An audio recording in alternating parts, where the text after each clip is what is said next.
Hi everybody, my name is Martin, QA engineer at Tatum, and in this video I will show you how to use our TypeScript SDK to do RPC colon Ethereum to get gas price. You can find all information and other methods on docs.tatum.com, and we will go to Ethereum RPC documentation, ETH gas price. As you can see, pretty easy code, just 3 lines. We will first import our SDK, tatum.com.js, then initialize the Ethereum network here, and then just call method itself, which doesn't have any input parameters, just gas price. So I will switch to Visual Code Studio.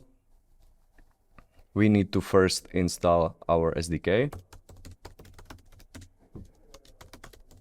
tatum.com/js.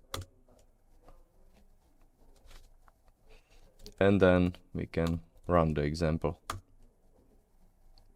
And as you can see, pretty easy output. We just have the gas price in VEI unit here.